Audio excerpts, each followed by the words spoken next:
a lot of people have jumped in to contribute, not just the speakers, but Rory, Anton, Annette, Deborah, everyone that's, Mitch, our technical people, everyone that just, they get it, and everyone has a role, and it's been really gratifying, because, starting out Tuesday morning, never in my wildest dreams did I think it was going to be so fantastic. So, and you're the bigger part of that. So, I'm going to talk about a project that I worked on a few years ago.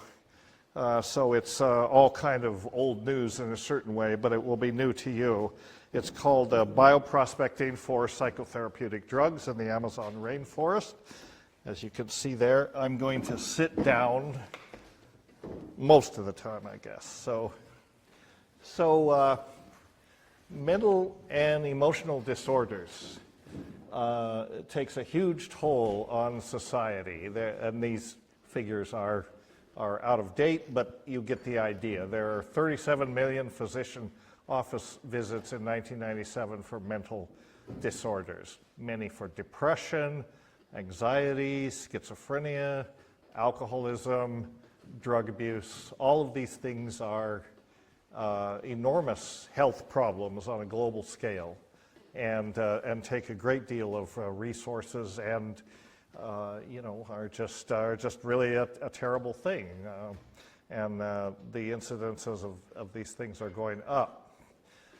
Well, you think there would be a great deal of effort to discover new and better medicines to treat these kinds of things, but the fact is there have been no real significant breakthroughs in psychotropic drug development for about the last 30 years. There are plenty of psychopharmaceuticals out there, but many of them are just the same thing and in a different package. Companies will tweak the molecules and bring out a new medicine, which is really not different than the old medicines. But they can call it a different name, and they can sell it under that. So not a lot of innovation is going on when it comes to psychotherapeutic drug discovery. Whatever you may feel about the potential of drugs to cure these kinds of problems. But if we turn to ethnopharmacology, there is potentially a rich area there to explore, to look for new psychotherapeutic medicines. And as I said in my first talk, I said, why should we care? Why should we bother discovering how psychoactive plants mediate their actions in humans? And I think Dr. Molina said it right.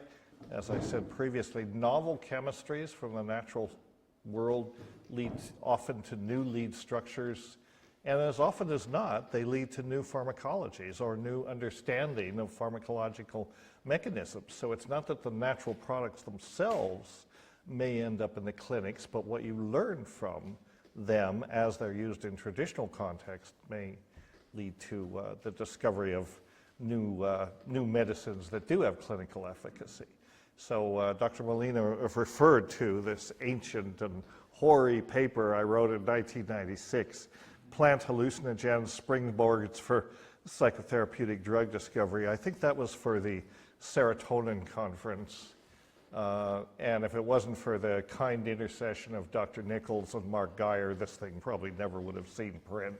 Maybe it shouldn't have seen print, but anyway, I got it printed. So, so investigating plants, potentially novel psychoactive plants, validates molecular targets for drug discovery. Psychoactive plants are, by definition, psychoactive. So there's a wealth of anecdotal data from traditional culture that's available. In essence, there's been an uncontrolled experiment going on for thousands of years, and that knowledge has been accumulated, although not in any kind of systematic way. But psychoactivity is a sort of more rewarding target for drug discovery, this kind of ethnobotany driven drug discovery, than other types of activity, such as anti-cancer activity, for example. If someone tells you that a plant is used to cure cancer, you can't really tell until you've taken it into the laboratory and run it through the appropriate assays if they're pulling your leg or not.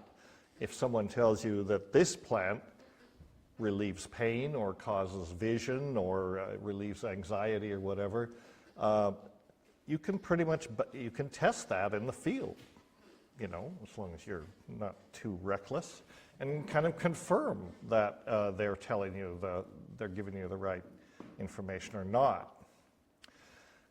So there are compelling reasons exist to investigate natural products for psychotherapeutic activity. For one thing, 80% of the world's population relies on traditional medicine still for basic healthcare needs. So folk medicine, traditional medicine, is really quite important on a global scale. And mental health is something that happens in every society and every culture, and it's recognized. And almost every culture has remedies for this. They rely on plants to ameliorate these problems. So there's this vast ethnographic literature on essentially clinically relevant activities, and the psychoactivity of the plants is easily ascertained in the field. This was something that struck me about Dr. Molina's talk was, you know, the categories that we in biomedicine might apply to mental illness may differ from culturally recognized categories, and I wanted to follow that up. And you know, what we call an antidepressant, there may be cultures where depression per se is not even recognized, but we're not going to talk about that today. And another good reason is that these ecosystems are threatened. All this molecular biodiversity and botanical biodiversity that you know, are the sort of the raw material for exploration in any search for drugs is diminishing, and it's diminishing rapidly. You're all familiar with this. So it's important to try to sort through these biomes before these species disappear off the face of the planet. You know, and that's happening every day, and it's accelerating. And we have, you know, there's really no way to put a dollar value on what is being lost in terms of its value every day, but it's enormous, you know, and if we knew how much it was, we'd probably need one of those antidepressants. Because it is a very sad situation, you know, why we're not preserving our ethnopharmacological treasure house, if you will. So when we turn to the Amazon, for whatever reasons, mostly cultural, is a very rich place if you want to look for psychoactive species. Amazonian shamanism and the traditions that are practiced there means that they're familiar with a great pharmacopoeia of psychoactive plants. I mean, there are other places you can look in the world, certainly, but the Amazon is a rich one. And the shamans themselves are, in a way, kind of experimental psychopharmacologists. I mean, they approach their materia medica in a very experimental way. They try it themselves, they try it on their patients. It's not a systematic approach by any means. It's more like trial and error, but discoveries are made this way. And another problem is it's not often preserved. It's not written down. These are oral traditions and so on. But it's not unreasonable to suppose that the knowledge accumulated in these curative traditions, these shamanic traditions, include remedies for cognitive dysfunction, other types of mental problems. And a lot of the way you have to go about this is you have to spend time in the field. You have to send good anthropologists, good ethnographers and ethnobotanists out to the field with the patients to sit and listen to these informants, as Dr. Luna has done so much with Don Emilio Andrade and the others. You just have to be willing to spend time, hang out with these people and learn from them. And that information gathering. But then once you get the information, what do you do with that? Or how can you take that to the next level? You know, if we're looking for a cure for schizophrenia, for example, or a cure for dementia, or a cure for depression, or all of these things that you know, our global culture is plagued with. How do you take the next step once you've got the ethnopharmacological data? Well, the approach that I took, my colleagues and I took, I should say, in this approach was to look at the receptorome. I was lucky a few years ago to get a grant from the Stanley Medical Research Institute, which is a nonprofit organization that supports schizophrenia research. I went to a conference that they gave at the National Institute on Drug Abuse with the unlikely title of potentially therapeutic applications for illicit psychoactive plants. It was something like that. And very strange title. But so I went and I gave my usual shtick about ayahuasca, right? And then I was, after the conference, I was contacted by one of the people from the granting agency. And he said, you know, I liked your talk and we're interested in natural products. We're looking for better medicines. We have a project going on in China right now to sort through the Chinese pharmacopoeia, but we have nothing going in South America. You know, are you potentially interested? And I said, well, sure, tell me more. And he said, well, you know, we did fund $136 million in this kind of research in the last 5 years. Basically, I said, where do I sign? And it wasn't quite like that, but I said, okay, you know, you're inviting me to apply for a grant. That doesn't usually happen. So I did apply for a grant, and lo and behold, we got it. And I enlisted some very accomplished colleagues in this, Dr. Brian Roth primarily, at the University of North Carolina at Chapel Hill, now where Dave is currently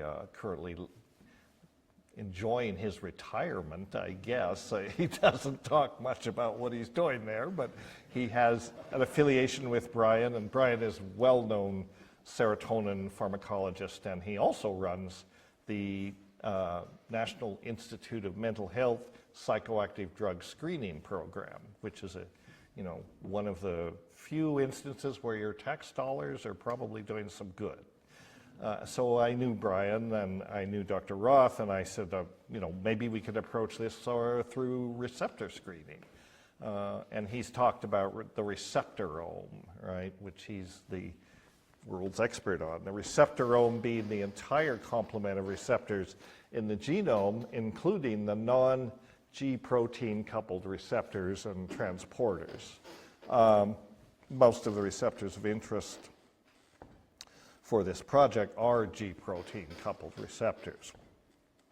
But the goal was to screen the receptorome, or some significant fraction of it, to discover how psychoactive plants might induce their actions in humans and possibly find some new compounds of interest. So I'd like to thank Dr. Roth for the following few slides.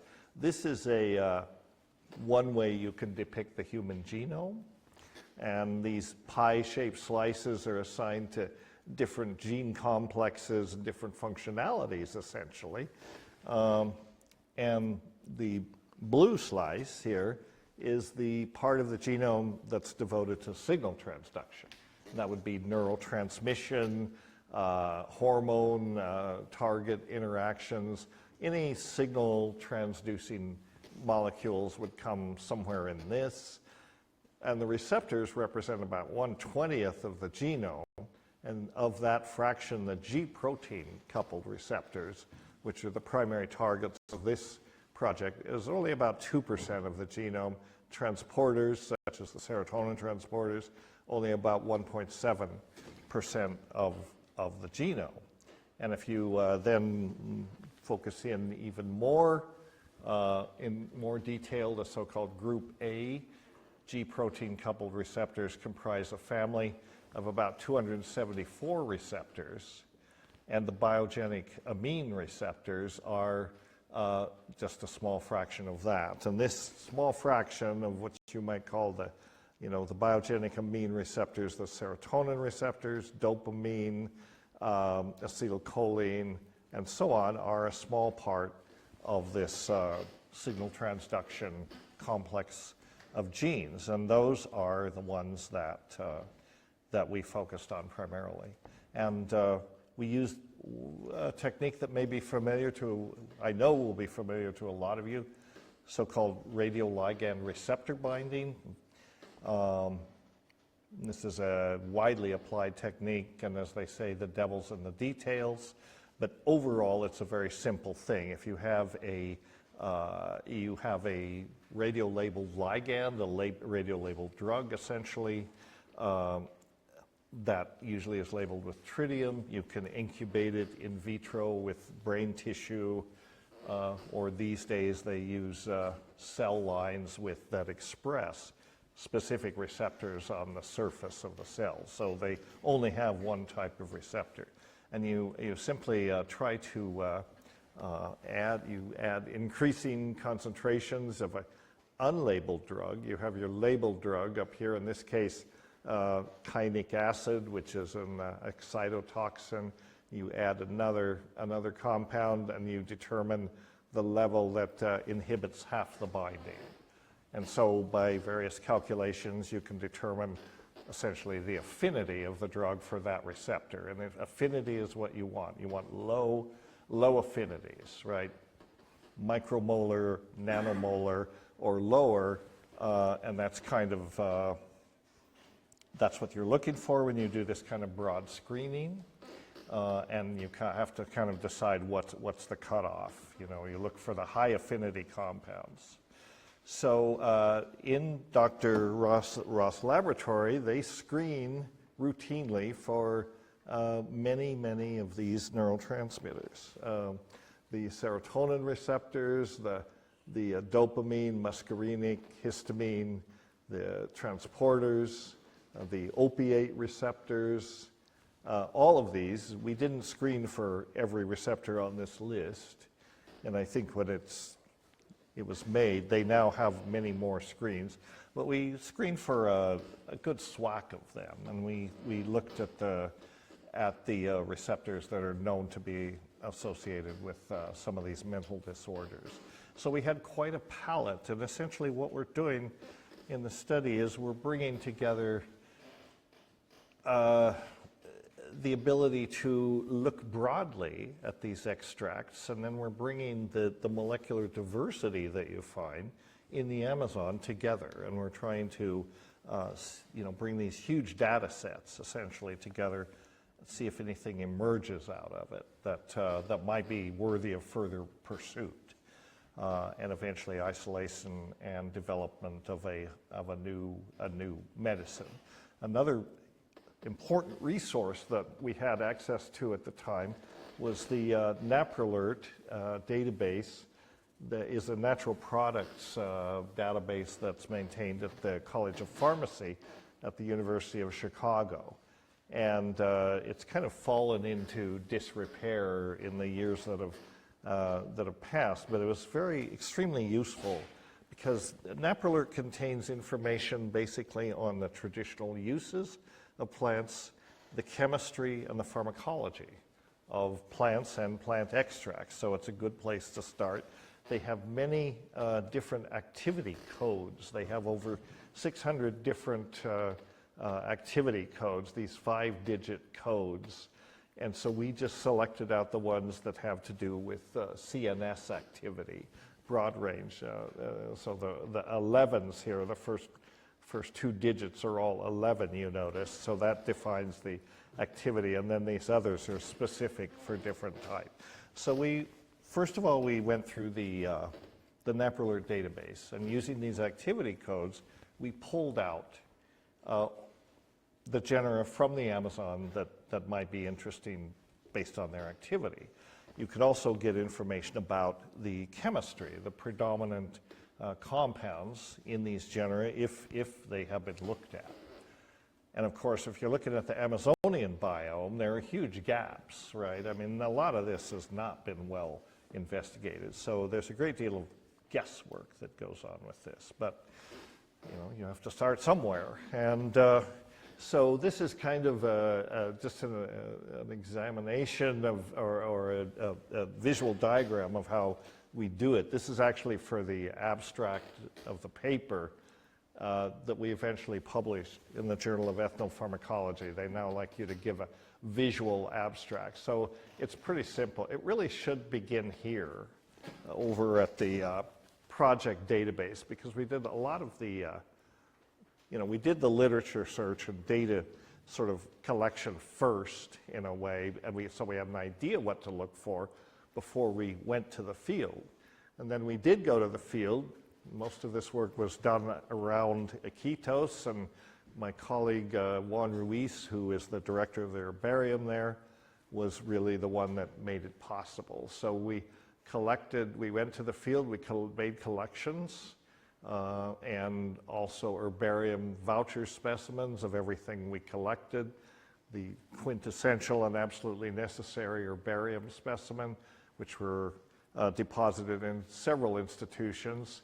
And then once we had identifications, we went back to NAPRALERT and we ran what they call those three-part profiles: chemistry, pharmacology, folk use, and collected those files. So then, and at the same time we were doing the literature, we were also working out an extraction protocol, most of which was done in the laboratory at the University of Minnesota. My other co-PI on this project was Dr. Thomas Hoy, who is a natural products chemist in the chemistry department at the University of Minnesota. So you make the crude extracts, you fractionate them maybe or not.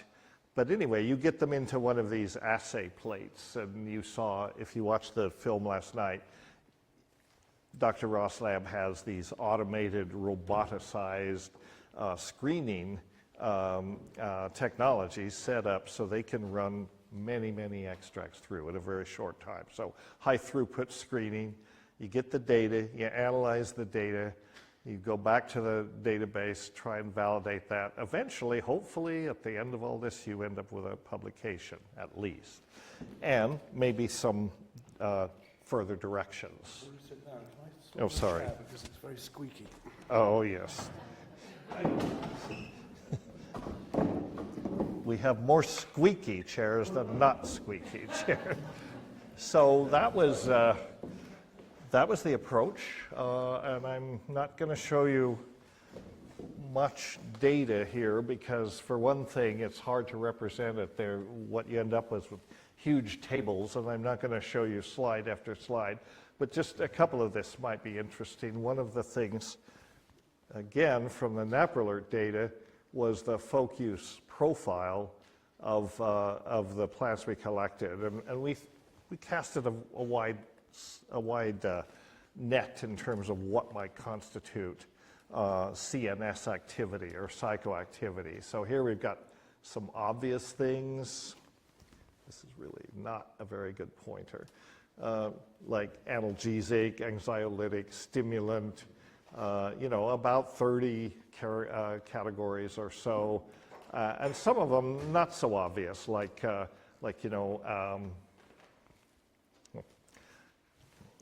magic plants. I can't see it here, and I can't point it out because this thing is next to useless.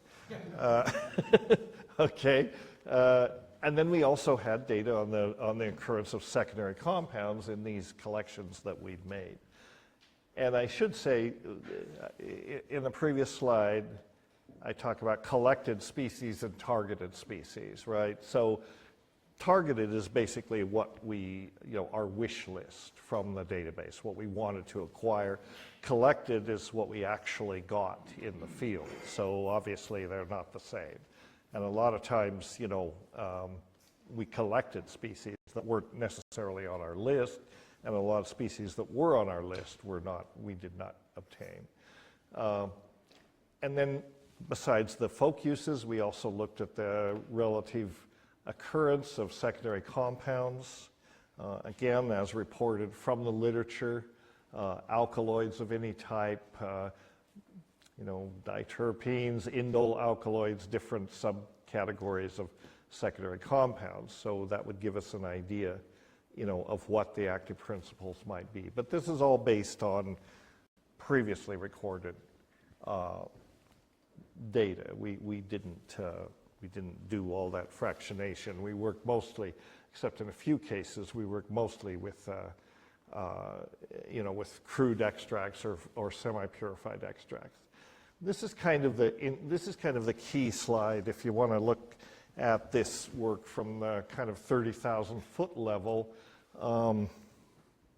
So you've got receptors that were assayed on the vertical axis here, all the serotonin receptors, 1A, 1B, and so on.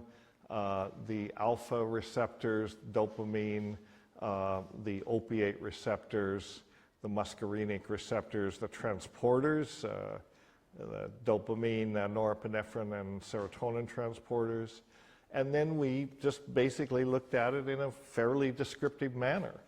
The legend is the percent of, the red is the percent of the total fractions that we collected, and the blue is the percent of the hit fractions. And the hit fractions meaning that they bound to the receptor at a fairly high affinity. So they were, I guess you could say, below the cutoff. They were considered hits if there was a certain degree of inhibition. And interesting patterns here. I don't know. Again, this was hardly an unbiased sample, but the 5-HT receptors, any 5-HT receptor at the very top, had 80% of the hits in our assays hit one or more of the serotonin receptors. So 5-HT activity is apparently quite common in this particular sample. I don't know if that reflects what's going on in the actual biome, because certainly we were selecting for plants that were likely to have this kind of activity. But there are some other surprises here. If, for example, the opiate receptors, the three opiates here, mu, delta, and well, actually, I guess we just looked at mu and delta. But a surprising number of our extracts seem to hit one or both of those receptors, which I thought was interesting. And the transporters, we looked at the different transporters and didn't get a lot of activity, but it was interesting that it was there. Maybe there's a lot of opiates out there. So then on a fairly small fraction of these collections, we did what was called functional assays. The binding assays don't tell you if a drug is an agonist or an antagonist, really. It just tells you that it binds. You have to do a further functional assay to essentially answer the question, when it binds, does it have an action? Does something happen? Does it elicit a second messenger? Or does it just block the receptor? So we did functional assays on a few of the collections that we had that had the highest 5-HT2A affinity in the binding sites. And the reason you all know probably that we selected 5-H2A is because that's one of the primary receptors for hallucinogens. And this grant was really not to discover new hallucinogens. Well, that may have been the subtext of the project, but the rationale of the project was to find new compounds that could address the so-called negative symptoms of schizophrenia, and not overt psychosis, but all the other symptoms associated with schizophrenia, that cognitive deficits mostly. So it kind of, schizophrenics may not be psychotic if they're properly medicated, but they may not be particularly functional either, because they have cognitive and memory problems. And that kind of neatly grades over into dementias, which is a burgeoning problem. So, essentially get that as a target as well. So we screened some plants. We screened all the plants at the 5-HT2A receptors, and then the ones that had the highest affinity we screened in these functional assays, thinking that if they were agonists in these assays, then they might be potentially hallucinogenic. And in fact, many of them had been reported to be hallucinogenic in the ethnobotanical literature, but hadn't really been demonstrated. So there was not a bad match between the folk literature and the probable hallucinogenic activity based on these binding activities. Someone yesterday, I think in the film last night, Sarah Hott was interviewing Dr. Roth, and he was saying, well, if we, it turns out that the 5-HT2A receptor is a primary target for the so-called second generation antipsychotics. They have different receptor profiles, but the 5-HT2A receptor is a primary target for the so-called second generation antipsychotics.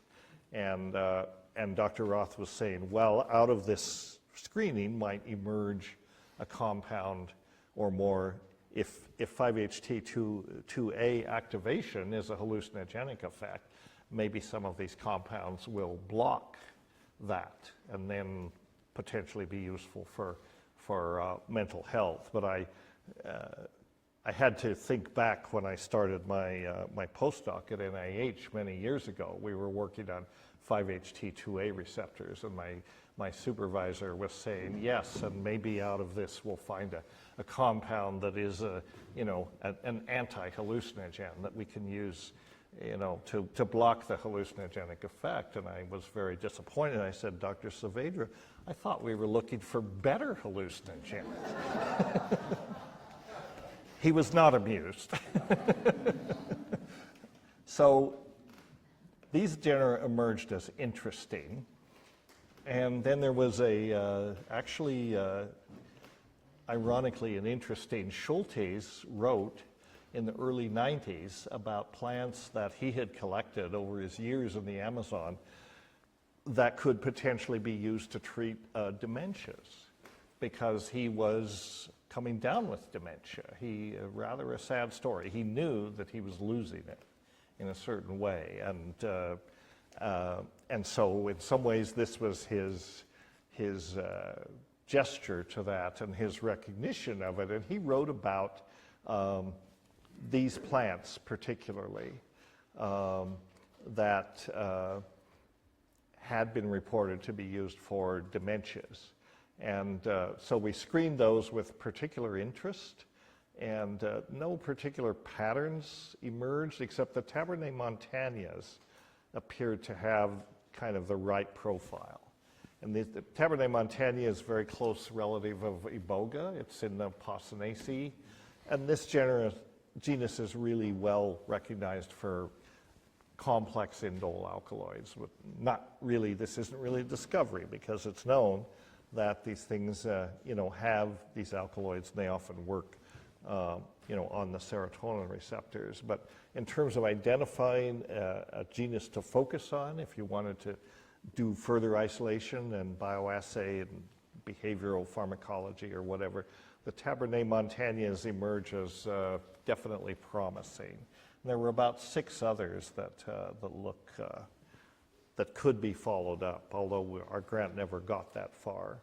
So that's kind of a quick thumbnail look at the science. What we got out of this, I hope that they were happy with it. We did eventually publish, but I'll give you an idea of how it goes in the field, right? This is Iquitos, this is Belém, which is the community in Iquitos that's close to the river, and this is where most of the people in Iquitos live. They don't live up in where the tourist hotels are.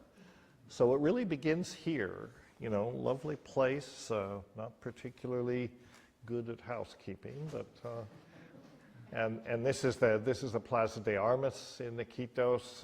This is where the restaurants are and so on. And of course, most of you know that Iquitos is now the epicenter of the world ayahuasca tourism phenomenon, for good or ill. And lately it's possibly for ill.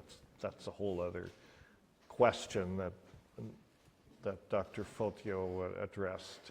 And we weren't really involved in that. I mean, that wasn't the reason we were here. We were here because we had the resources of Juan Ruiz and the university to rely on. But you can go to the marketplace in Iquitos and buy all these herbal remedies. And this is what people rely on for their basic health care. And this is the sort of Amazonian ethnopharmacopoeia, if you want to call it that. A lot of these have not been investigated, really. They're used, but there's not that much work on their chemistry. Interesting, based on what Jean Marr said, there is certainly in this marketplace a preponderance of aphrodisiacs. And that was another thing that sort of stood out. You know, aphrodisiac is a very widely applied category to herbal remedies. If there's any kind of psychoactivity or stimulant activity at all, you can pretty well bet that whatever else it might be, it's considered an aphrodisiac. So this is typical herbalist stall in Iquitos, and barks and tinctures and crude extracts, and not all plants either. Extracts of snakes and turtles and other things you probably don't want to think about too much. Dolphins' penises, for example. Another valuable resource for this study was the UNAP herbarium. That's Universidad Nacional Amazonia Peruana, and they have a wonderful herbarium. It could be better, but it's a great resource. And actually, the Missouri Botanical Garden at some time put a lot of money into this herbarium, but that was 20 years ago. It needs to be bumped up. It needs to be improved. But it was useful for us because Juan Ruiz was the director, and we could work out of the herbarium. And this is the man himself. I probably mentioned him. I've worked with him ever since I came to the Amazon for the first time in 1981 as a graduate student. We've stayed friends ever since, and he is an embodiment of this idea that when a medicine man dies, it's as though a library has burned to the ground. He is not a medicine man. He would never call himself a medicine man. He's a botanist, and he has one foot in science and one foot in traditional medicine. His father was a traditional healer, so I have not been able to show him a plant so far, even just a leaf or a fragment of a leaf. He can usually figure out what it is in a few minutes. We've rarely been able to stump him. Sometimes he has to go look in a book. Usually he has it on the tip of his tongue. So this is a guy whose knowledge needs to be preserved, because like the rest of us, he's getting up there. And, I've pleaded with him to write this stuff down. And he said, I don't write. Why should I write? It's all up here. He just doesn't have that mindset. Well, we're going to work on that. See if we can get some resources really to document what he knows. So this is our team, Juan, and then Alan Shoemaker, who is an expat living in Iquitos, and his wife at the time, Mariela Noriega. They were very helpful with logistics and all that, and so then we went to the field. And these are two interesting plants. One of them, well, it's interesting, the folk use that is noted on these plants. I don't know which, I forget which was which, but on one label it was given to old men who have forgotten how to speak.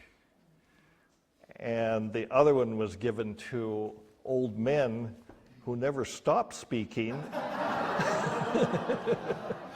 but don't make any sense. And back in the Bush administration, when this work was done, I was saying, yeah, we got to fast track this one, right? But, again, it's just those fragments of information that are the key, that maybe there's something to this.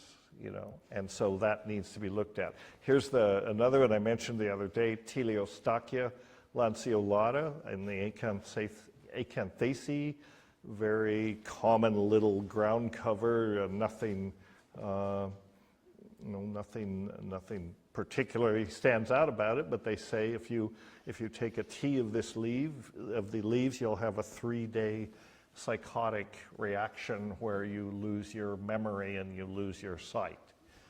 And then it comes back. And during those 3 days, you have a conversation with the plant. But of course, you can't remember what it told you. So here's another interesting, lovely plant, a Norantia.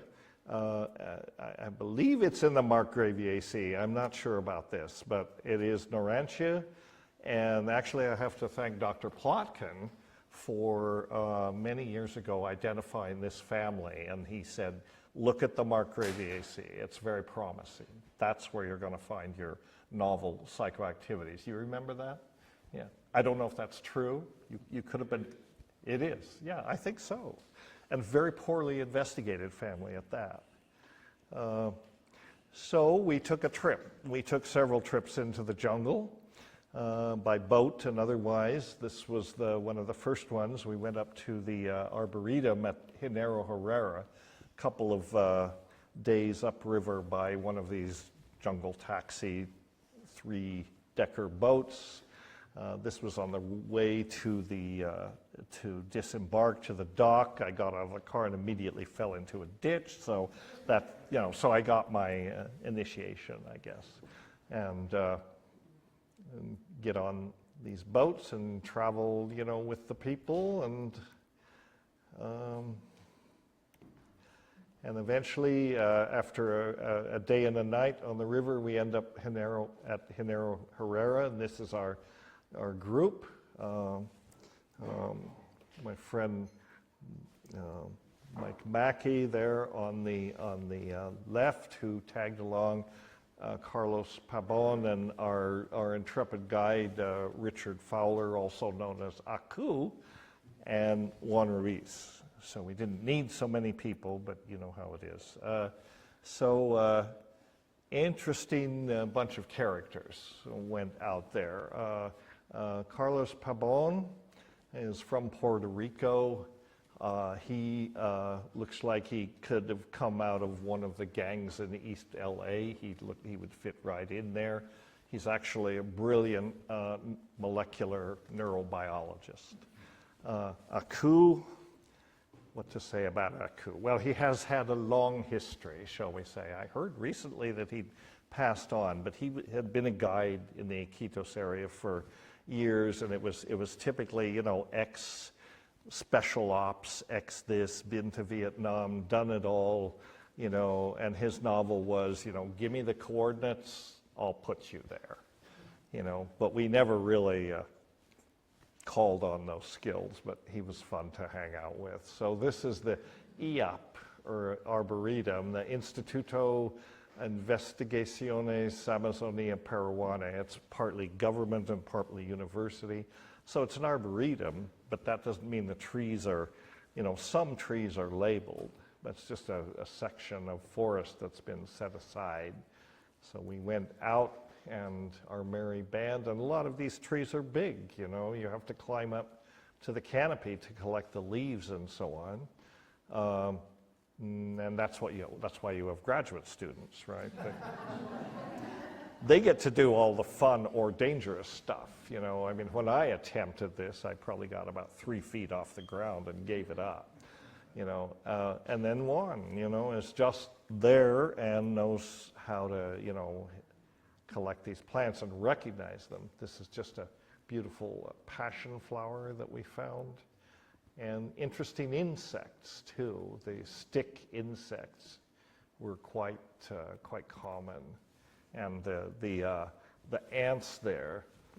These are large ants called Isula ants, and you don't want to get bitten by one of those because it'll put you down for about 2 days. They're very, very poisonous, very painful. So at the at the field station at Genaro Herrero, they had a place where we could take our specimens every day and lay them out, make herbarium specimens. Very important thing to do. And then we made our way back to Iquitos eventually. This is a good way to travel in the Amazon. I mean, you know, you certainly get to know your neighbors. I mean, there's no first class, upper berth here, as far as I can tell.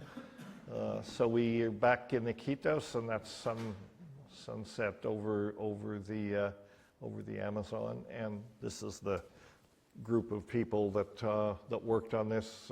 Dr. Hoy from chemistry, Dr. Roth, Juan Ruiz, Alan Shoemaker, and Mariella, and then some technicians in Dr. Hoy's lab that helped process the extracts. So thank you. Thank you for this.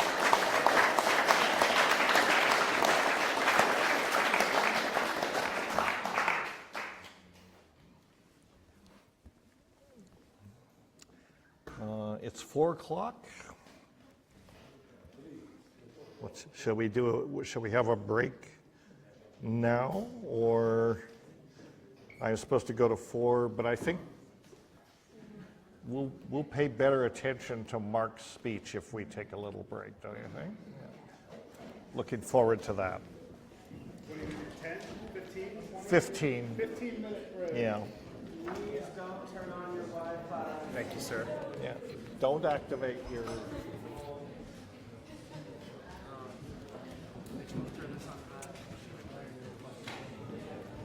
Oh, is this Mark's? This is Mark's presentation. That's This Mark? is Mark's. Okay. It's all in. Are we still live? Yeah, as of now. Okay. Hang tight, everybody. We'll be back in about 15 minutes.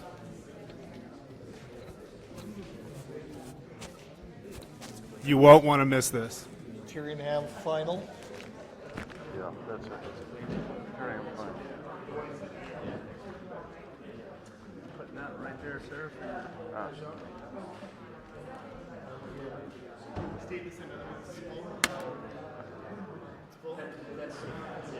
Boy, plug me in somewhere. My socket is dead upstairs.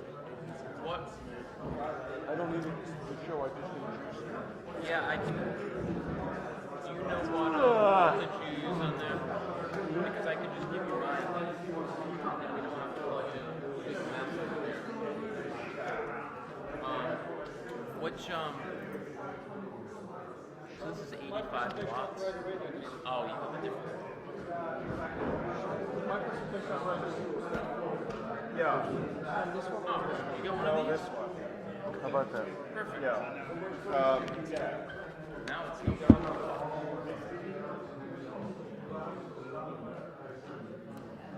How much time did you give us, boss? An hour? You can No, I juice? mean for the break. Oh, 15 minutes. Like, 15 minutes.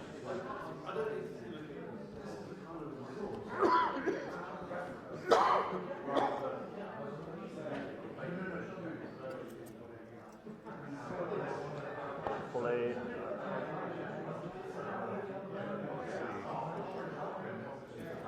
Yep. PowerPoint? Yes. Keynote?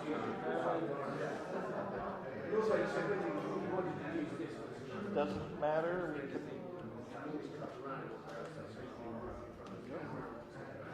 Maybe a bit too heavy.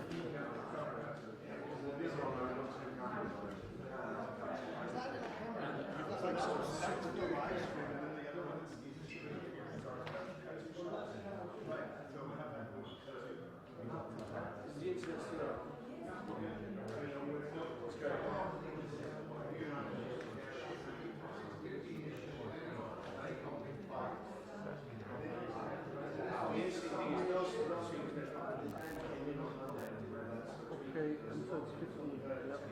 Okay.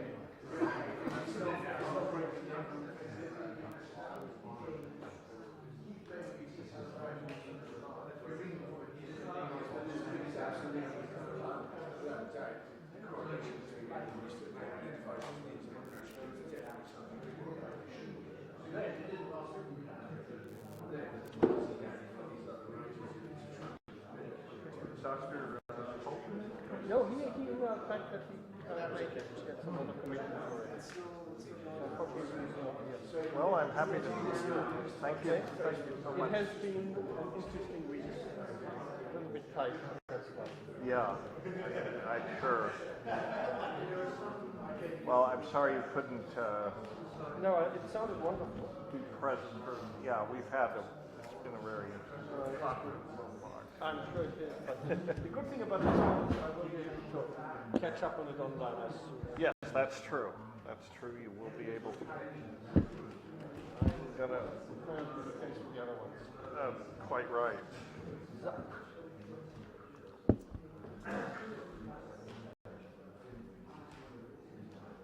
What am I? Can you?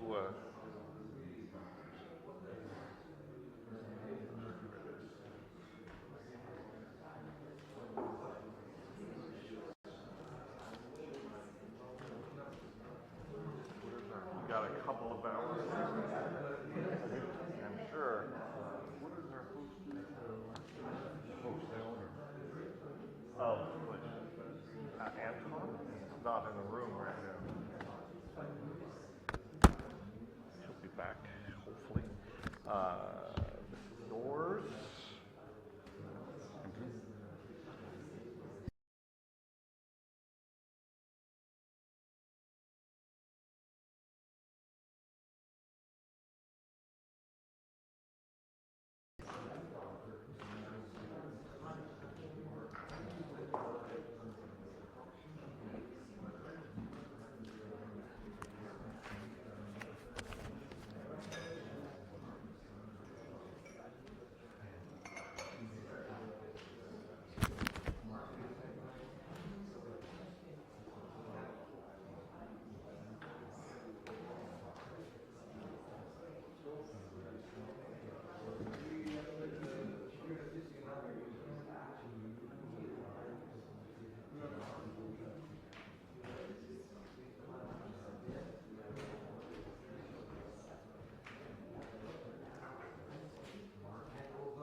You guys don't have a couple of AA batteries, do you? I don't have any batteries at all of any size.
I know. There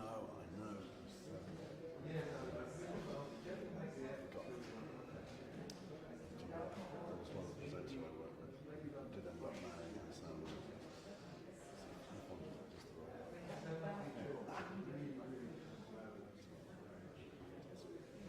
Are you the last one? Are we all done? Yeah. You want to do it? I'll just finish now. I'll do a sound check as you start speaking. Are you the last speaker? Unfortunately not. Who's after you? There's two others, I think. Wow. After me.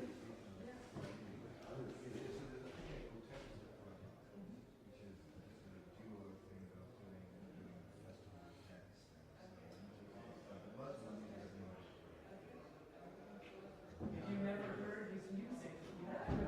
Oh, on Spotify. You don't know, Doctor. I'm all around the world doing music. I was in Peru, walking in Cabo Blanco beaches, listening to letting it all go, spiraling. Some of my favorite words are the ones that most illusions are many, but the truth is just one.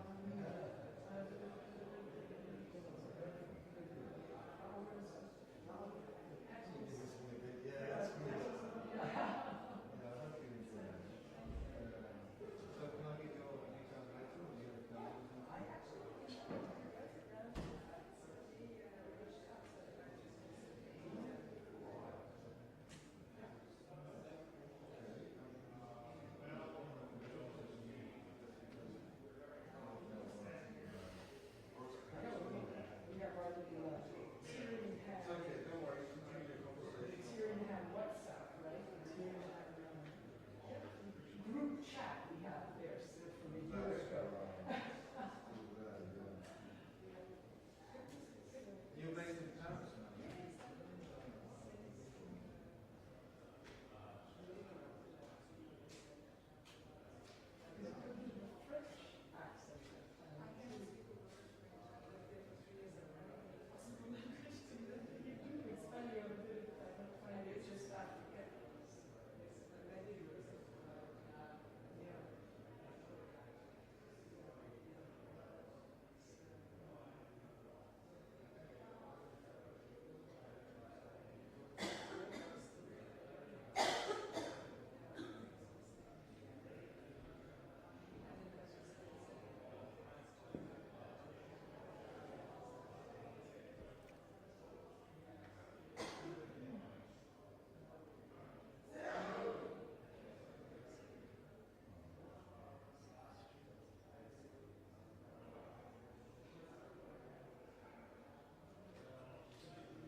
Just going to be five of us.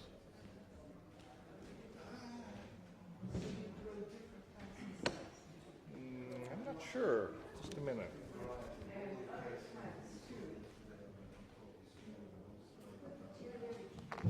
No, it's just a sec here. Yes, you are after Mark Plotkin and before Dr. Michael Heinrich, and it's now, well, we're basically 15 minutes behind time, so it's not too bad. You were supposed to go 5, it'll be 5:30 to 6 o'clock. What's Or- 5:30? Yeah, What's 5:30?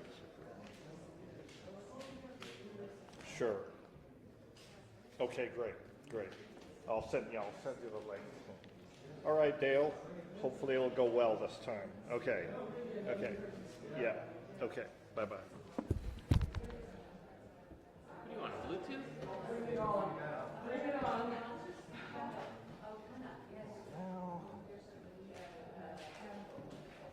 All these devices and possible. No, that seemed to work all right.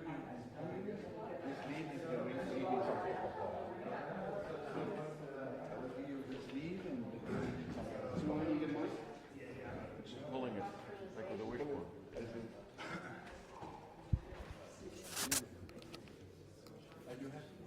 Hey, Dennis. Dennis?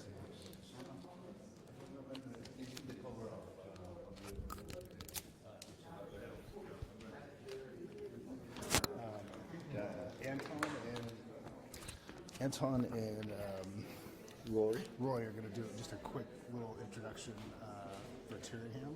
Okay. Do you want to introduce Mark before or right after? Sure. Right after? Sure. So right after. Okay. Well, Cool, calm, and collected. Look at this man. maybe we should let Mark go first and then let them do an introduction, or what do they want to do it first? I think they wanted to do it first. So, Okay. Yeah. I don't think they'll take too long. I think they just wanted to announce for people to go check out the site, what they've been Tyringham doing. Yeah. initiative. So I figured, all things considered, you might as well let them jump in and do that. Well, considering they own the place, that makes it impossible. Concession. Everybody wants it. So are you going to be about an hour? No. Okay.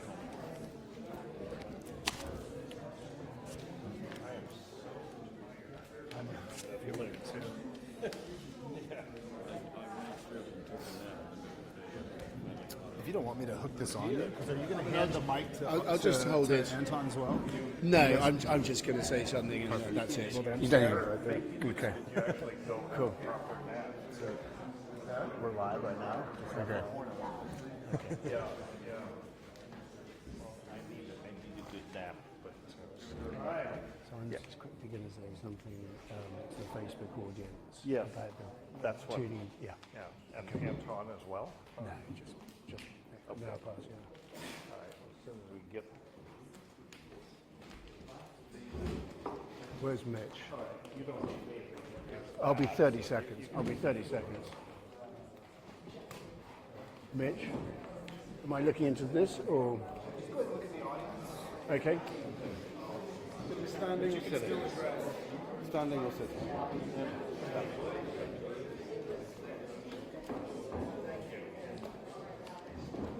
All right, if you're all settled, please, we're going to go ahead and get started. Thank you. Great.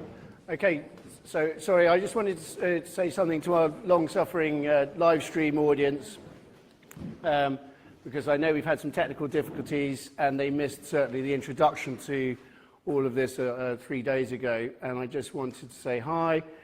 Thank you for staying with us, and my name is Rory Spowers. I'm the creative director of the Tyringham Initiative.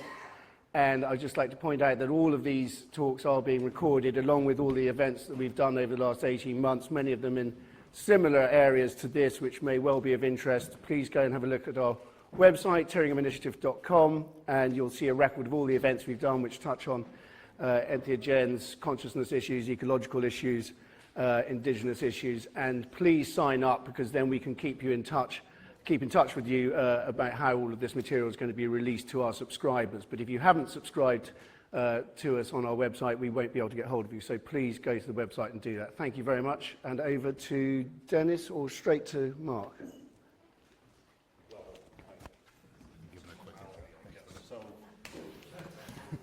Mark is going to give, you don't have to touch it. So Mark, as you know, if you were here on the first day, Mark gave a wonderful talk about Schultes, and tonight he's going to talk about drug discovery from natural products from the rainforest. No need to reintroduce him. He's already world famous. And the title is New Medicines from the Rainforest. Where are they? Thank you. Thank you all. I'd like to thank our host, and thank you all for being here. One of the tricks I've learned as a speaker, when you're speaking in the last session on the last day, if people take out their iPhone, you call on them. Second thing I want to do differently than my talk the other day is I want to focus on the Northeast Amazon. My initial talk focused on Schultes in the northwest Amazon. Today I'm going to talk about the Suriname-Brazil border and the great expanse of rainforest there, where I've been working for 33 years. Like I said, I've been at this a long time. And one of the many things I learned from Schultes was stick with it. Think how, hey, why is this advancing automatically? Is this set on a timer? Okay, let's hope not. I'll be done in 15 minutes if it is. Think of the way that ethnobotany has been done traditionally. You take your grad student, you drop her in a village, you tell her to get lots of information, you'll be back in 9 months. For 3 weeks, she's making friends with the Indians. The next 3 weeks, they're really getting into it and giving her all the information. After that, they're sick of her. They're not showing up to take her around the jungle, they're giving her false information. The point being that if you stick with this and you build up relationships over time, and Glenn can attest to this, you get a richer relationship which results in richer and truer information. Now, let me tell you why shamanic medicine sometimes doesn't work in the lab. Shamanic medicine, in my opinion, is built on 2 pillars. One is the chemistry, what's in the plants, and now we know it's what's in the insects as well, and I'll be talking about that. The second pillar is shamanism, prayer, the invisible, the placebo effect, whatever you want to call it. It's very hard for a white guy in a white lab coat to reproduce this in a white laboratory. And let me give you an example of this. This is the greatest shaman with whom I've ever had the honor to work. We've been working together 33 years. This is Amashina, Paramount Trio shaman in the Northeast Amazon. I was teaching a course on botany, chemistry, and healing in the rainforest. Actually, I was co-teaching it with the shaman. So we got to a little island off of Manaus in the central Brazilian Amazon, and we're getting off the boat, and this woman comes up screaming, pleading for help, begging in Portuguese, help me, help me. And I said, well, what's the problem? She said, I need to talk to the shaman. I said, lady, it's the guy in the red breechcloth, it's not me. So she's going on, and he doesn't speak Portuguese. So I said, slow down, tell me what's going on, I'll translate for him. So she says, I'm not from the Amazon, I'm from Sao Paulo. 20 years ago, I was in a terrible automobile accident with all my friends. All my friends died. I walked out without a scratch. And I said, so what's the problem? She said, I can't sleep. Every night I lay down and close my eyes, and I see that accident again. I can't sleep. I can't sleep. And I said, well, have you been to a physician? She said, yeah. He gave me sleeping pills, which was fine, except that when I ran out of the sleeping pills, I couldn't sleep. It was worse.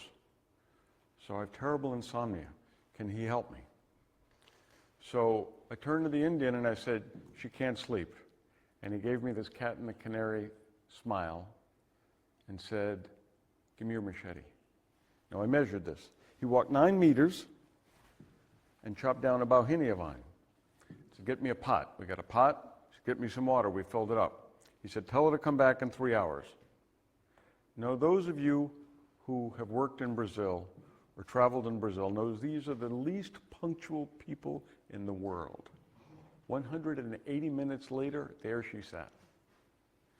So he said, tell her to take off her shirt. She takes off her shirt, gives her a little wash, gives her a little bit to drink, and he says, Naka, that's it. She's done. And so I turned to her and said, okay, that's it. She said, that's it? That's what he says. And I'll never forget this. She makes this puss like, what a crock. And she stands up, takes 3 steps, bam, right on her face. I thought he killed her. I mean, it was like a Hollywood movie. We're slapping her face and we're throwing water on her. Finally, she wakes up, says, okay, tell her to come back tomorrow morning. Next morning at breakfast, milagro, milagro, it's a miracle I slept through the night. I'd known this guy for 15 years at this point. I said, how'd you do that? And he said, well, you know, you said she couldn't sleep. And I said, yeah, but I didn't give you the case history or anything else. He said, it's easy.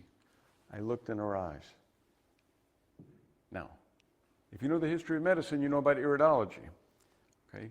The ancient Egyptians looked in people's eyes and could do diagnoses. So I think you can learn to look in somebody's eyes and see, are they stressed? Are they getting enough sleep? Are they getting enough sex? She said, I want to see how this is done. So I called this other woman over and I said, sit down. And she sits down and I says, okay, now show me how it's done. He looks at her and he says, yeah, she's fine. And I said, oh, okay, good. And he looks at her again and he goes, ooh, but her husband's a mess. Her husband's in Boulder, Colorado. Okay, so I translate this for her, and she turns white, and she says, oh my God, I called Randy last night from the hotel before we left, or the night before we left, and he fell and broke his arm. And so I tell the shaman that, and he goes, no, that's not what I see. It's his knees. Fast forward 6 months. I'm having dinner with them in Santa Monica, and I'm dying to ask this question. Finally, we have a couple of drinks. I said, Randy, you mind if I ask you a question? He says, no, what's up? I said, how are your knees? And he said, you know, I messed them up playing football in high school. They've never been right.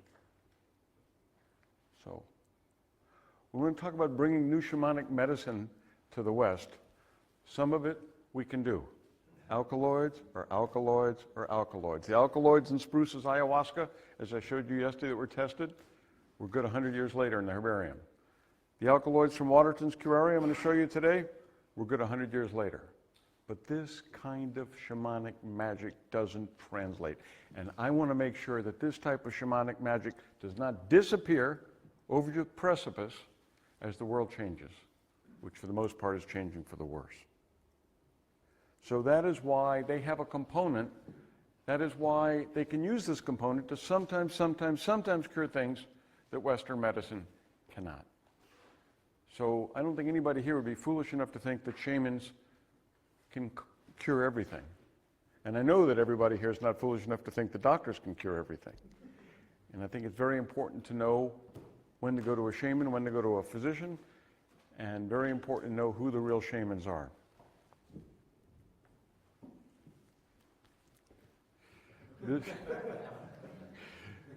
If you have a traumatic injury, if you're in an automobile accident, or you have a gunshot wound, you don't want to go to a music therapist, okay?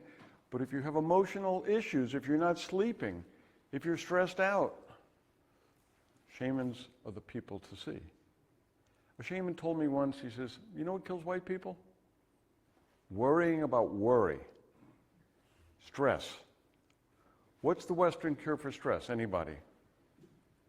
Good. There isn't one. So let's go back, because I believe from a shamanic perspective, if you want to predict the future, you have to understand the past. So where do medicinal plants and medicinal plant knowledge begin? Way, way, way before we do. My friend Pratt at the University of Pennsylvania just did a great book on the history and prehistory of wine. Documented elephants, chimpanzees, warthogs, and giraffes getting smashed, purposely consuming fermented fruit. So if animals are smart enough to get drunk, why wouldn't they be smart enough to use medicinal plants? I gave a talk at the Academy of Science in San Francisco about 30 years ago, and Richard Wrangham, a primatologist, came up. I'd known him from way back when. And he said, you know, I've just come back from Tanzania, and these chimps are swallowing the leaves of this plant whole, and it's a plant they don't usually eat. Do you think it could be a medicine? And I said, well, why not? I mean, my dog eats plants when he gets sick, and I'll bet your chimps are a lot smarter than my pooch. So he took it to the lab, and they looked at these things. Vernonia, it's a composite, daisy family, looked at it under the electron microscope, and there's little sacs in the plants that are full of a compound then new to science called theorubrine, which is an antibiotic. So they figured, that's it, chimps using antibiotics. But then somebody looked at chimp feces and found out that these leaves are going through the digestive tract, and these sacs aren't being broken. So they looked with an even more powerful microscope and found out that these plants had hooks on them, microscopic hooks, which were impaling all the parasites. So this is why ethnobotanists don't read science fiction. Mother Nature is infinitely more creative, infinitely more curative, and infinitely more perverse than anything any science fiction writer could ever come up with. And here's an example. I told you I was going to ask you guys questions. This is an orange. What's this? What kind of mold? Penicillium. Penicillium mold. What's the first great gift to human civilization from penicillium mold? Anybody? Wrong. Blue cheese. Blue cheese. Number 2, penicillin. Number 3, anybody?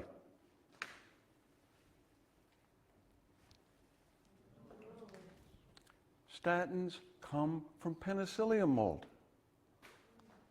I don't know about you, but I'm sick of hearing people say, well, if there's so much healing stuff in Mother Nature, how come there's nothing new?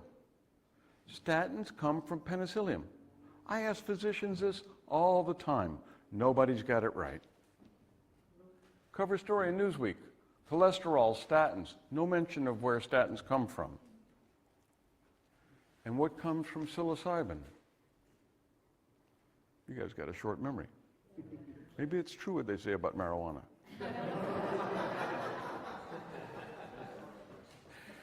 Beta blockers come from psychedelic mushrooms.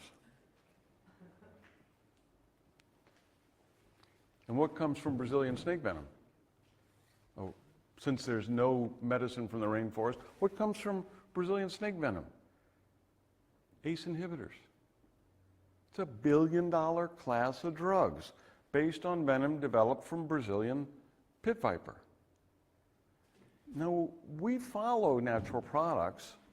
Some of us are known to consume natural products. Even some of you 13,000 people watching on Facebook. People don't realize that Mother Nature is still providing us with medicines, and think how much is still out there. Here's the bad news. The Brazilians didn't make a nickel from this. So clearly, when we do new drug development, we have to find ways to equitably share the benefits with everybody. This is the jaguar shaman, my first teacher in the Northeast Amazon. I started working with him in 1982. And after a couple of years, he showed me a plant and he said, this is what we use to make our students into shamans. Okay, it was sterile, no fruits, no flowers. I didn't know what it was. And I said, how do you prepare it? And he said, we use the roots. And I said, okay, you boil the roots. He said, no, you don't boil it, you put it in cold water. That's where the light bulb went off. Roots of a shamanic plant in cold water. What is it, Luis Eduardo? Brunfelsia. Brunfelsia.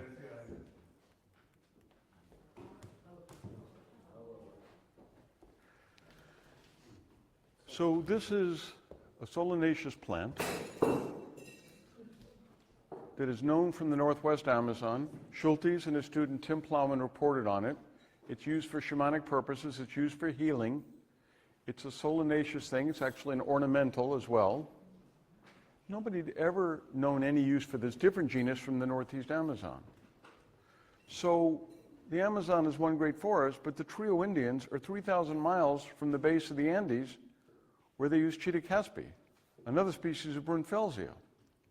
So I don't know if some intrepid Indian trekked from Suriname to Colombia, or whether one explorer brought it from one side of the Amazon to the other, or they used some sort of shamanic email that they figured this stuff out. I mean, this is an unending mystery to figure out how Indians on separate ends of the Amazon, 3,000 miles apart, are using a very closely related plant for the same purpose.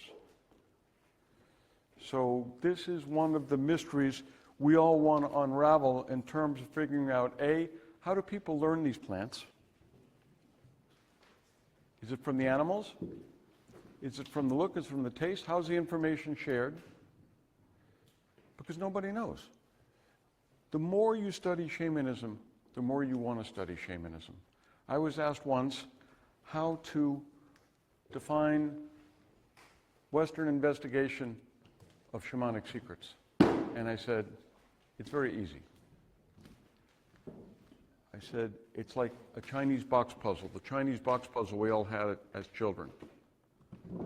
You open a box and there's a smaller box inside. You open another box and there's an even smaller box inside.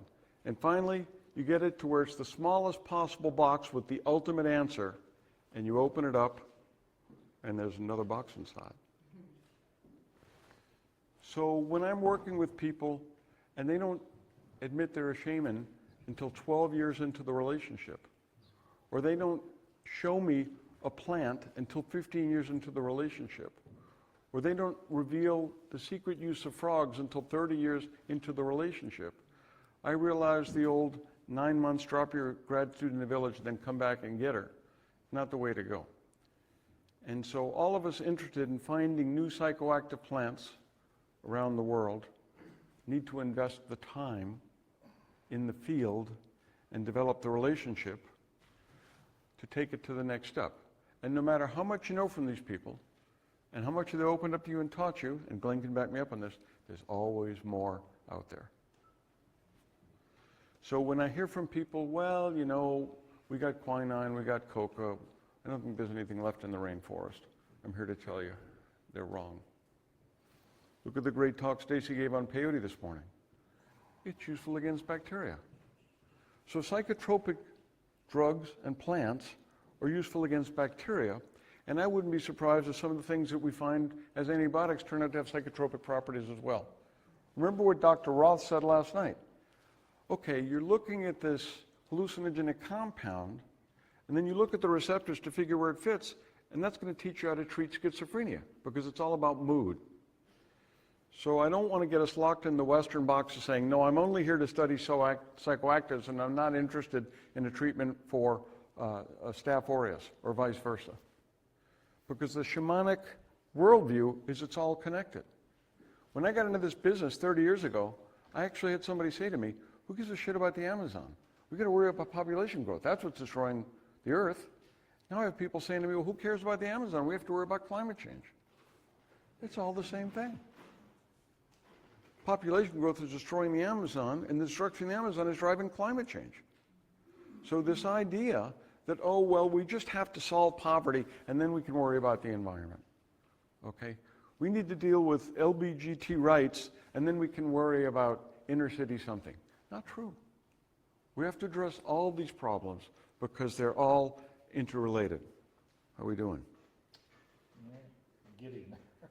Looking Okay, good. I think Okay, let's try again. We just have to get it on the screen. Oh, yeah. Looking good from here, though.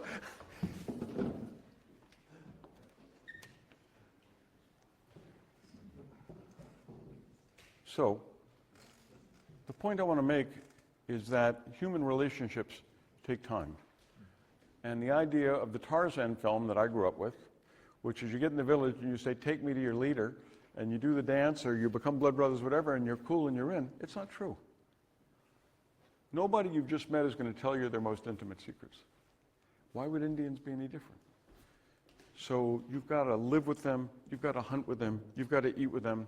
Sometimes you even have to take hallucinogenic snuff with them, and lots of it, before they will open up to you and befriend you and teach you the secrets of the forest.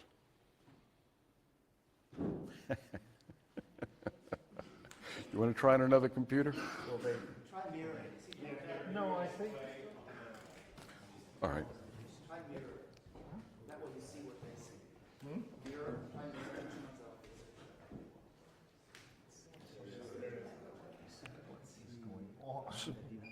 So, one of the things that's come through in listening to the talks the last couple of days is there's holes in our knowledge that we need to fill in. You know, the classic view of ethnobotany is like the Amazon is the epicenter and Africa and Asia, you know, they're kind of left behind. But as you heard in Snoo's talk, there's lots of useful plants over there as well. And maybe we just didn't do the research, or maybe the ethnobotanists didn't get the people to open up, or maybe they haven't been there enough time. There's all sorts of reasons to explain why we don't know, instead of thinking because we don't know something, there's nothing to be known. Alkaloids didn't just evolve in the Amazon, obviously. They're everywhere, especially in the tropics. And we need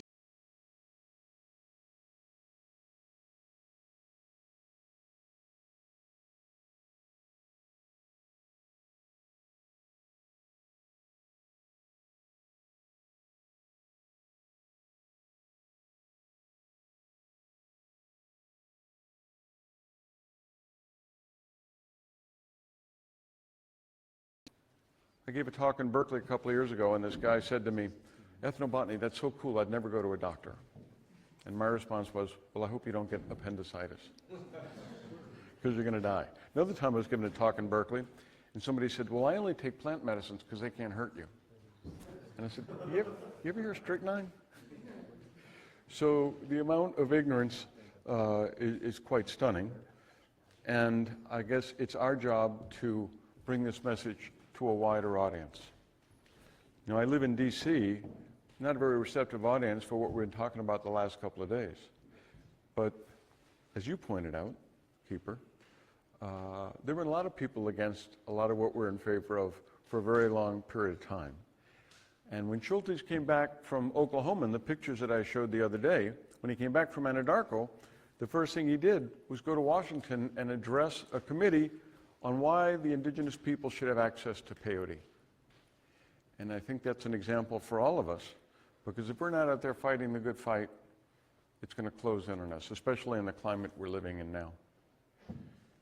One of the things that really stunned me in being involved with plants and magic plants for so long is I was at the Supreme Court when they heard the ayahuasca case.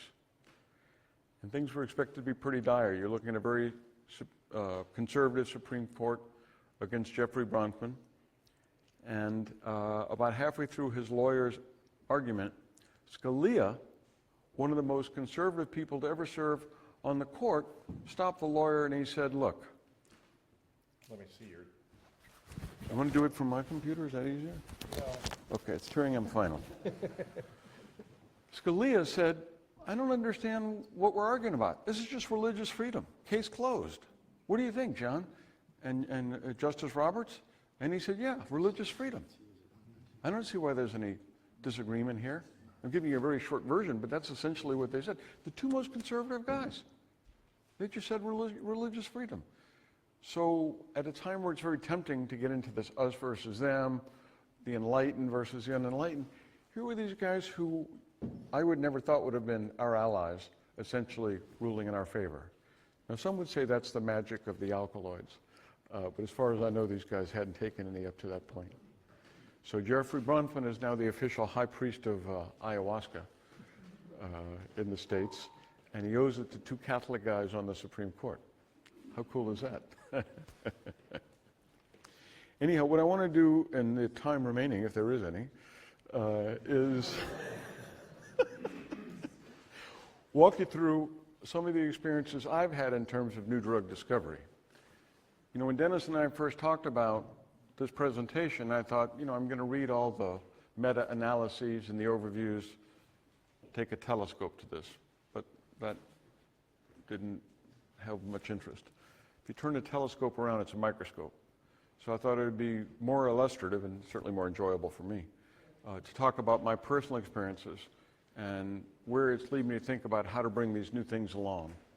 All of you understand that a lot of stuff ain't going to make it to market, like this. This is Amashina treating leishmaniasis. How many people know what leishmaniasis is? It's nasty. Okay, it's a protozoal disease. It gets in your mucous membranes, and if it's left untreated, your nose falls off. If you saw Papillon, you know what leishmaniasis is. This is a man curing it with 3 plants. Western treatment for it is many injections of antimony. Painful and expensive, possible side effects on the heart. Who would you rather be treated by?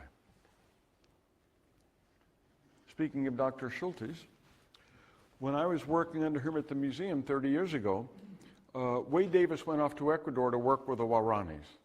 And Wade came back with this lichen. This is the actual specimen. Now remember, lichens are essentially the cross-dressers of the botanical world. They are algae and fungi that form one organism. And the Waorani told Wade it was hallucinogenic. So Wade wrote it up for the Botanical Museum leaflets to read by those same 32 people. And somebody said, well, if Wade didn't try it, and there's no known hallucinogenic principles from lichens, how can you publish it? And Schultes said, that's what the Indians said, it's good enough for me. Last year it was collected and tested in the lab, and it's hallucinogenic as hell. One of my heroes in Amazonian exploration is Lauren McIntyre. McIntyre was in World War II, went to work for the U.S. Embassy in Lima, at the end of the war and indulged in his childhood passion, which was exploration of the Amazon. And it was Lauren McIntyre who found the source lake of the Amazon in the Peruvian Andes, which is known today as Laguna McIntyre. There's a wonderful book written about this. It's called Amazon Beaming. And as part of his quest, he was lost in the jungle on the Peru-Brazil border and was rescued by a group of uncontacted people from the Matzes tribe. He was lost. They said, essentially, follow us, which he did. They entered a clearing in the jungle, and they took out palm leaf baskets, and out of these palm leaf baskets, they took these green monkey frogs. Now, these are big suckers. They're about this big. And they began licking them, as did Lauren. He wrote about this, put it aside. This was read by another friend of mine, an American who lives in Iquitos, Peter Gorman. But at the time, he was the editor for High Times magazine. See, ethnobotanists have friends in all sorts of strange cultures. So Gorman went down to Iquitos, that was his introduction, went into the jungle, found the frog, and began licking it. And he wrote, and I quote, "My heartbeat went through the roof. I thought I was having a heart attack. I lost full control of my bodily functions. I passed out in a heap. I woke up in a hammock 6 hours later. I felt like God for 2 days." Okay, not a bad trade-off if you think about it. This was read by an Italian biochemist, and he said, "I'm not interested in theological applications of the green monkey frog. What's about the change in blood pressure?" So he's developing a new blood pressure medicine based on peptides in the skin of the green monkey frog, because this affects blood pressure in a completely different therapeutic pathway. This goes back to Stacy's point about finding that peyote is good for bacteria in some instances. Now here's where it gets interesting. I used that story in a TED talk I gave about 1.5 years ago, and then I went to Suriname, and I went to the village where I've done most of my work, and I gave the TED talk in Sranantongo, the local language. So I'm surrounded by shamans and apprentices. And this guy here, Kamanya, who I've been working with for 30 years, when I got to that slide, he stopped me, and he said, "We have that frog here." And I said, "No, you don't. It's in Peru. It's like 3,000 miles from me." He goes, "No, we have it here." And I said, "No, I've never seen it here." He goes, "That's because it's in the canopy. You don't see it. It's here." And I said, "Oh, do you use it for anything?" And he said, "Yeah, for hunting magic." And I said, "I've been coming here for 30 years, and you never told me?" He says, "Well, you've been coming here for 30 years, and you never asked me?" So this, again, gets to the point of sometimes it's what you ask for and how you phrase your question and what you know. So this idea of working over the long term is something that Schultes personified. He was there for many years, well over a decade. This is a picture all of you guys have seen. Here's a picture none of you guys have seen. I dug this out of his family archives. So he continued working with some of these people to his dying day. And of course, as we talked about the other day, he discovered, scientifically, ayahuasca, wrote the description, but there's still mysteries here. And for all of you budding ethnobotanists watching on Facebook, I direct you to his original paper, Botanical Museum Leaflets, 1957, because he not only describes classic ayahuasca, but he talks about other ayahuascas, some of which remain mysteries. So there's plenty of mysteries to be researched and followed up. And let me give you another example of why it takes time and why you have to phrase your questions well. This is the great shaman Natala of the Trio tribe in the northeast Amazon. We were out collecting one day. We're taking a break. Went over to an anthill, stirred it up. The ants came boiling out on the stick, and he applied it to his elbows. They're biting him, biting him, biting him, and he knocks them off. And I said, "What's that about?" He said, "That's for my arthritis." And I said, "You use insects to treat arthritis?" And he said, "Yeah." And I said, "But I've been asking you for years if you use insects for medicines." And he said, "Look," he said, "you came here a long time ago. You're a plant guy. You know something about plants. I don't mind teaching you a bunch more." He says, "But you don't know anything about insects, and I'm not going to waste my time." here's one of the most interesting people of all. When I got to this village in 1982, it's right on the Brazilian border. Now, almost nobody spoke San Antonio, which I spoke before I got there. I didn't speak Trio, I didn't speak Wai-Wai. And then I heard about this Indian that spoke Portuguese. So, oh, great. I speak some Portuguese. I want to meet him. So they bring this guy over. Oh, amigo, como vai, tudo bem? So we're chatting. And he stops and he smiles and he says, a white man, huh? He says, you know, I've killed about 12 of them in my time. You seem like a nice guy. I didn't contradict him. I asked the local missionary, I said, is this guy pulling my leg or what? He goes, oh no, he's a renowned warrior and poisoner. So you be careful with him. I talked to all the other Indians. They're very frightened of this guy. I talked to my friend Kamanya, the guy I showed you. I said, he seems like a nice guy to me. What do you think? He said, well, he killed my father. I said, he killed your father? What happened? He said, he used pasisi. Pasisi, I know that plant. How did he do it? Did he take the leaves and put it in a tea? He said, no, he used the wood. He made a club. Oh, okay. But he's the poisoner.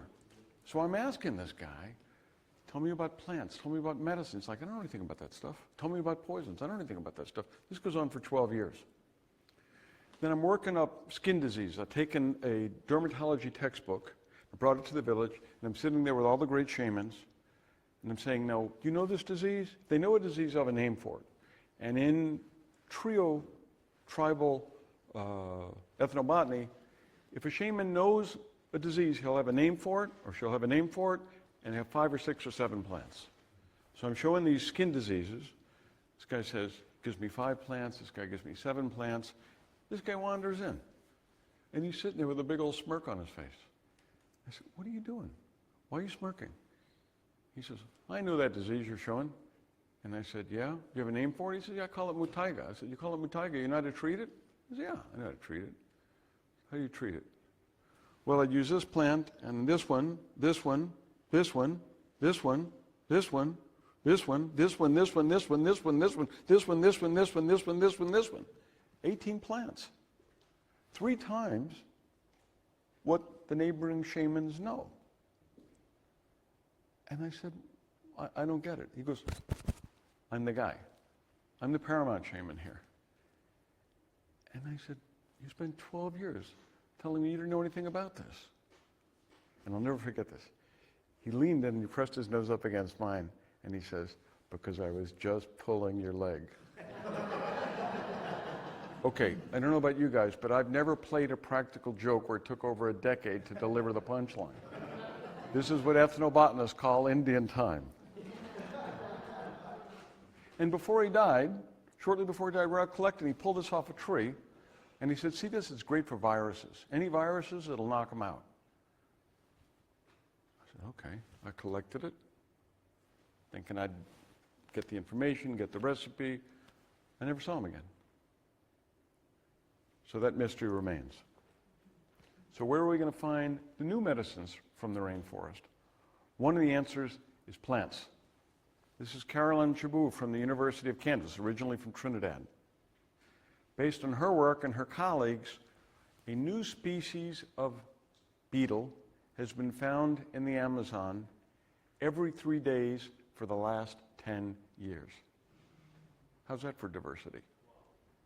When the great biologist J.B.S. Haldane, after a long life devoted to studying the natural world, was asked by a very religious woman, what have you learned about the Creator in a life devoted to studying his works? And he said, Madam, he has an inordinate fondness for beetles. I gave the example the other day of Louis Roth. This is him, the entomologist specializing in roaches, who went on that canoe with Schultes, who pointed at the Orapendula nests, who brought them down and found 2 new genera of roaches. This is Schultesia. But they're firefly mimics. So finding new and weird species is one of the best ways of finding new and weird chemicals. And when we're looking for pharmacophores, new structures on which to build medicines, these are the places we're going to find it. And here's another, leeches. Leeches suck your blood. Here's something not known to many non-leech specialists. Every species of leech has different anticoagulants in their saliva. A few years ago, I like a challenge. A few years ago, on Darwin's 200th birthday, I went and gave a talk on evolution in Oklahoma City. This is how I started out.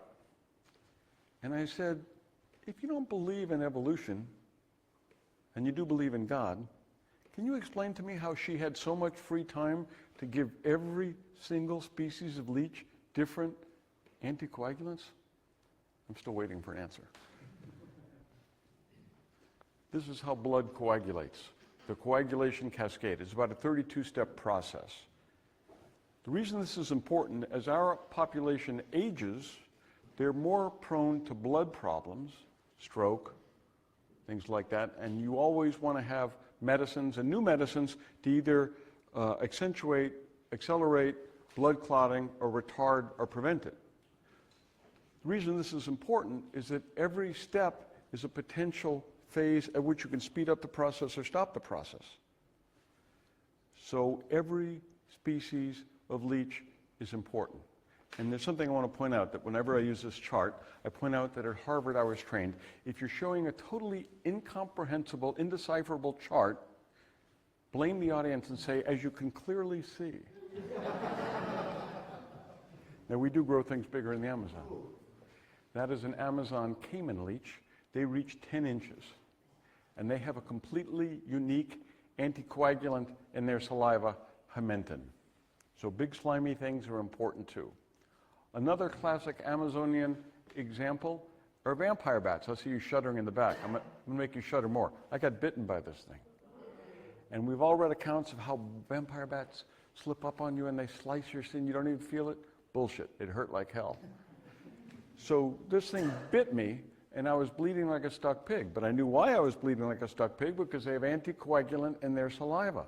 But these guys have better press agents than do the leeches, and the compound that's being commercialized is called Draculin. Cultural diversity. Another way to find new and useful plants. This looks like it was taken in West Africa 200 years ago. This was taken in Suriname a few years ago. These are the Maroons. You guys know who the Maroons are, right? The Maroons were slaves that were brought to the Amazon, got off the slave ships and said, "We'll see you white boys later." Fled for the interior, and they maintain West African tribal lifestyles to the current day. They have a completely different set of medicinal plants, a completely different set of illnesses. If you want to find new treatments for sickle cell anemia, you don't go to the Amazonian shamans, not the Amerindians. These are the guys you go to, or should go to, or that's how I do it. So again, I want to go back to what Stacy said. Plants used by them for one thing can be used by us for another. There really were witches.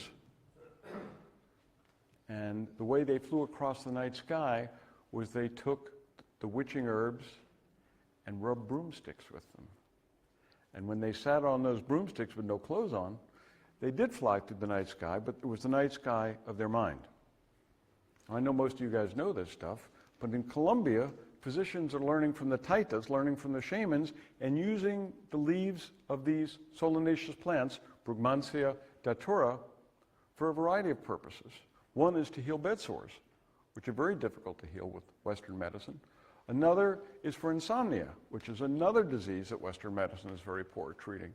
So I asked one of the Taitas, so how do you use Brugmansia, how do you use the tree of the evil eagle to treat insomnia? He says, well, you take a leaf, but this is a very powerful plant. It's a plant of power. So you can't just walk up there and take it like this. You got to walk past, don't let it see you coming, and take a leaf. Keep going. Okay, what do you do next? He says, well, I recommend one leaf under the pillow. If you put one leaf under your pillow, you'll sleep really well. And I said, what if you put two leaves under the pillow? He says, I don't know, but I'll tell you what happens if you put three leaves under the pillow. He says, you will have erotic dreams that are so strong, you'll wake up dead. Any volunteers? Antibiotics. This is the greatest gift from nature in terms of a medicine that we use to save lives. Now, I warned you I was going to call on you. Who's this? Exactly. Otzi the Iceman. 7,000 years old, one of the few good things that's come out of climate change. His body melted out of the ice. This is the reconstruction. But here's something very cool. He had a belt on that had two fungi. One was an edible fungi, still eaten in the region. The other, they didn't know what it was for. And then, after some research, they figured out it's used as an antibiotic. So antibiotics were not just invented by Alexander Fleming, obviously. But the man who invented the first commercial antibiotic is Domac, for which he won a Nobel Prize. What was it? Prontosil. It was a synthetic red dye, which is an effective antibiotic for certain forms of bacteria. Ironically, when Churchill was visiting America in the 30s and was hit by a car, his life was saved by this antibiotic developed by the Germans. One of the untold or undertold aspects of ethnobotany. Here's the man we typically think of as the discoverer of antibiotics, Alexander Fleming. But when you think about antibiotics and drugs of the future, you need to think about resistance. Because resistance has always been with us and always will be. And here's what I think is the answer, again coming from nature. This is Georgy Eliava. He was a Russian. During the American Civil War, with the advent of mechanized warfare for the first time in history, more people were dying of infections than they were of their wounds. And everybody realized for the next war, for the next wars, whoever had the best antibiotic would very likely win because their soldiers would live to fight again. So the Germans had Prontosil. The English had penicillin. But the Russians went into battle carrying bacteriophage. Bacteriophage is a virus that eats bacteria. The answer against bacteria is not to find the next antibiotic which is going to solve the problem because resistance will evolve. The way to do it right is to have many different products, synthetic, semi-synthetic, natural, and you heard it here, bacteriophage is one. They're now genetically engineering bacteriophage to make them even more effective. As I said yesterday, ethnobotany was invented at least 3,500 years ago by the pharaoh Hatshepsut, who sent an expedition to Somalia in search of healing plants. This is the plant they came back with. Who knows what it is? The first antibiotic plant, myrrh. As a Jewish guy growing up in a Catholic city of New Orleans, I always wondered what the gift of the Magi was all about. Myrrh, frankincense, and gold. If you saw the life of Brian, they said, forget the frankincense and myrrh, next time just bring more gold. Why would anybody want myrrh and frankincense if they could have gold? Well, here's the answer. Myrrh and frankincense were the gift of life. That was the antibiotic in the ancient world. If you're not worried about drug resistance,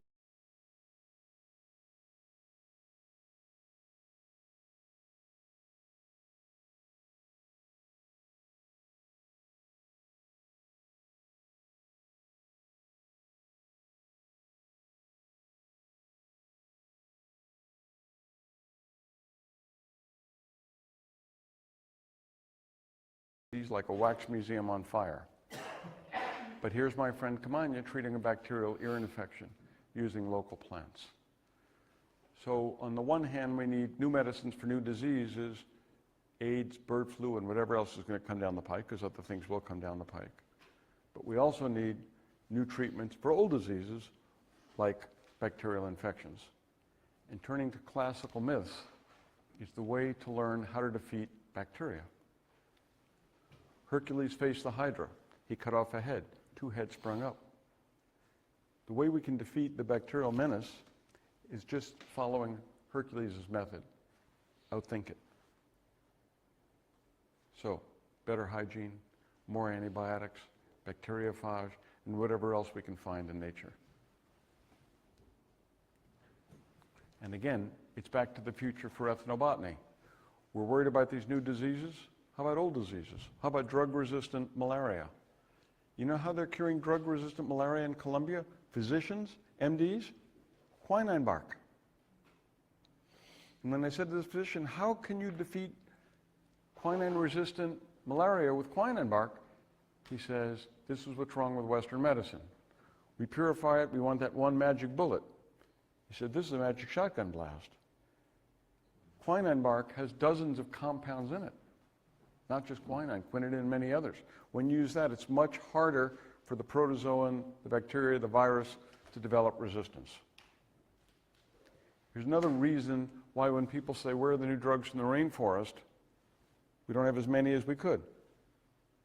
I can take you into the jungle, I can slash this vismia with my machete, and it turns red, orange, yellow, and white as it drips down the bark. You know, there's some wild-ass chemistry going on. Alkaloids, not a problem. Spruce's collection, Waterton's collection, they're still there at Kew, and they haven't changed. But many, many, many of these compounds are much more ephemeral. Right, David? So here's my man, Charles Waterton. Waterton was a planter, went from England to manage the family estates and then British Guiana in the early 1800s. He was a planter who hated slavery. He was an original thinker. He decided to go in search of the famed Makushi arrow poison. This is one of the great early quests for curare. And the way he did that was he walked from Georgetown on the coast to the Brazilian border barefoot in the rainy season. And here's his collection of Makushi curare, which set the stage for the commercial development of curare, which set the stage for commercial antibiotics, which today are all synthetic, but they're based on the original curare model. The problem, though, is the Makushis no longer know how to make curare, no longer have curare, and with the economic problems in Guyana, they have trouble getting shotgun shells. So we have materially benefited, and they are materially worse off.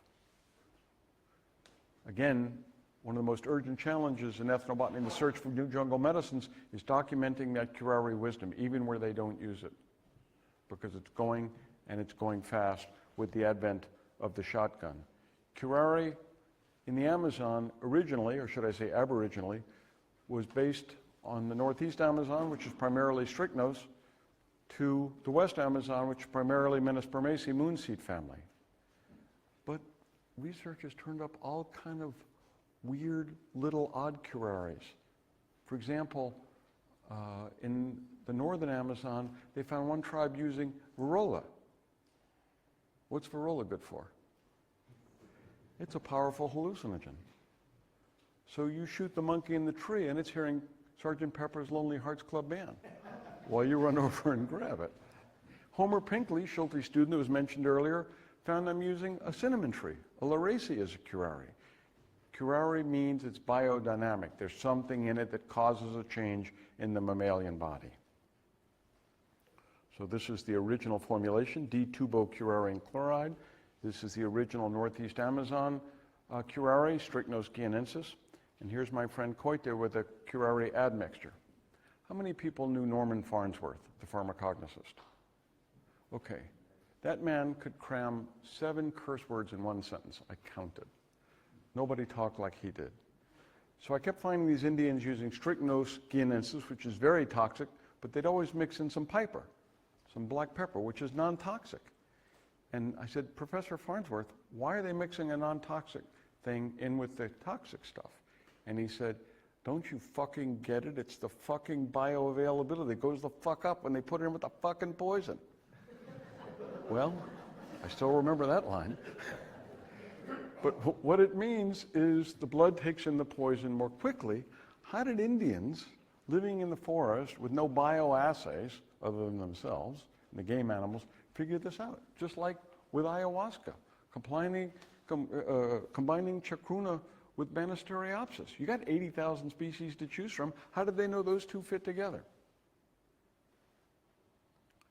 But the more we look at curare, the more we find. Here's Carolyn Chabot again in South Africa with the Bushmen, because it turns out they use beetle larvae as a curare. Very toxic. So as I said, the future of ethnobiology and new drugs from nature ain't just plants.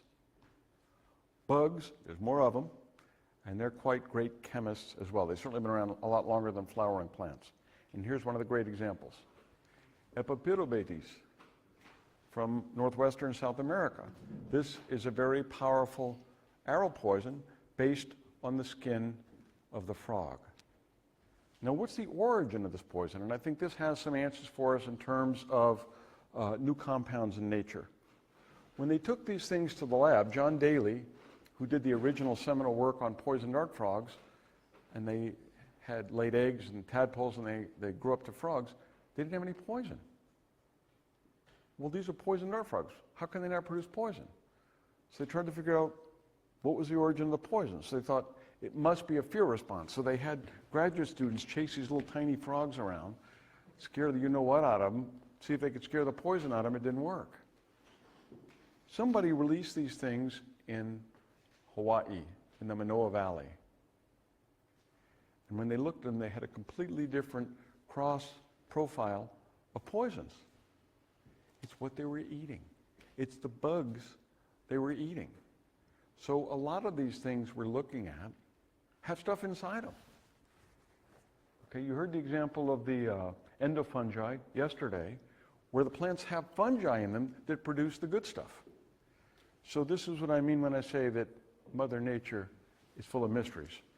This is the gastric brood frog. This is from Australia. They found it that the females laid the eggs, and I think it was the male that ate the eggs and hatched out the tadpoles in its belly and then spit out the baby frogs. And a couple of decades after this was discovered, somebody thought, wait a minute, if it's hatching eggs in its stomach, it's turning off its gastric juices. It's the cure for acid reflux. And they went back there, but the frog had gone extinct. So it's gone. When people say, oh, well, extinction, you know, it always happened. This is just one example that could be lost. Again, poisons. The dose makes the poison. Paracelsus said that. It ain't just poison dart frogs, and it ain't just curare. Gila monsters are the source of Exendin, this relatively recent treatment for diabetes. Poisonous animals have been key to understanding ion channel exchange, better understanding the human body, and it's another example of something that may not be a medicine in and of itself, but it teaches how to make the medicine based on the better understanding of the nervous system. But here's one example that proves me wrong. These are cone snails. Cone snails have a deadly poison. If you've ever seen a cone snail, they're about this long, eat a fish about this long, you'll never forget it. Well, the first drug to market from cone snails is a new pain medicine that operates in a completely different therapeutic pathway and is non-addictive. So how cool is that? But there aren't enough cone snails in the world to meet the demand for pain medicine. Fortunately, they're peptides, meaning you can synthesize it quite easily and quite cheaply. It's just Mother Nature showing you the way. How many people know why ethnobotanists don't read science fiction? This is why. This is not a picture of a spider. This is a picture of a fungus. This is a fungus that lives quiescent on the forest floor and waits for insects and arachnids to go past. Once they do that, the fungus attaches itself to the insect exoskeleton. Once it's done that, the fungus inserts itself inside the insect exoskeleton. Once it's done that, the fungus proceeds to devour all of the insect's non-vital organs. Once the fungus has done that, it invades the insect brain, eating only a part of the brain to the top of the tallest tree in the forest. Once the insect has done that, the fungus eats the rest of the insect brain, thereby causing the insect exoskeleton to split open, allowing the spores to be released 120 feet above the forest floor. Who would want to read science fiction when Mother Nature is so weird and wonderful? But the people who know Mother Nature best are the shamans themselves, and we've just scratched the surface. Cat's claw, a weedy thing that grows everywhere in the Amazon. It's one of the great healing herbs, and there's a great future for that. But protecting intellectual property rights, I'm not going to say any more about it now. So to conclude, several people asked me to talk a bit more about what our organization is doing to protect these forests and these cultures, because we've taken rather a different approach. When I got into conservation 30 years ago, you had organizations like the World Wildlife Fund, where I worked, that was all about protecting nature, and you had groups like Cultural Survival and Survival International, that were all about protecting tribal culture, and the two groups didn't talk to each other. What we do is biocultural conservation. We think you can have well-protected forests without indigenous peoples inside, and you certainly can't have indigenous people living a traditional lifestyle unless there's forests for them to live in. So 15 years ago, the chief of the Trio tribe came to me and said, we want to get title to our lands. We need help. And I said, we will help you. He said, we need a map of our lands. And I said, we will help you. He said, so you'll make a map of our lands? And I said, no, we won't. And he said, but you said you would help us. And I said, we will help you. And he said, so you'll make a map of our lands? And I said, no, we won't. And he said, but you're not going to help us. And I said, no, we will help you. He said, I'm confused. I said, we will not make a map of your lands. We will train you to make the map. And so we did. So what you see in this picture is the perfect combination of ancient shamanic wisdom and 21st century technology paired together. This is the first map we made. This is the Northeast Amazon, just north of Brazil. The pixels that we had were 30 meters across. That was the level of definition we had. Every icon on there, when you hit it on the computer, opens up with a legend or ecological background or a story of why these falls are called that way. So if we look at this box here around the largest village, that's the first images we had to work with.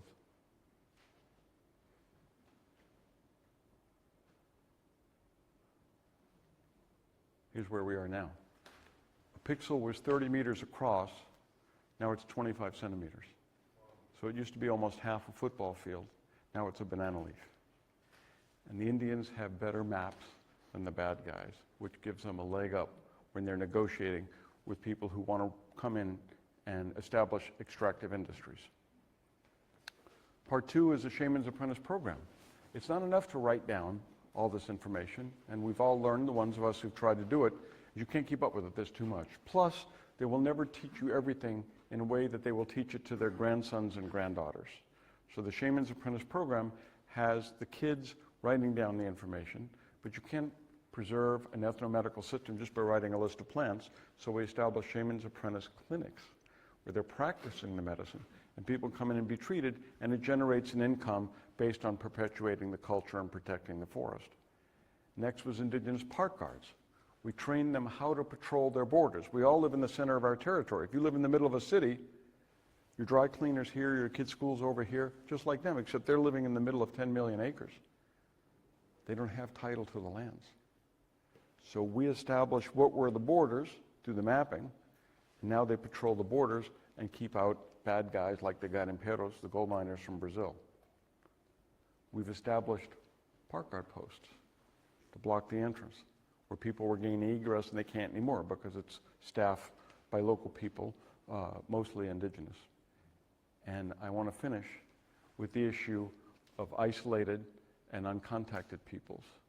These are the people that hold a mystical and iconic role in our imagination. They're the last people on Earth, uncontacted, perhaps uncontaminated by the outside world. They're not dropping like flies from stress-related heart disease and insomnia and all the other ills of Western civilization. These are friends of mine from the Akurio tribe who were contacted right before I started to work there 33 years ago.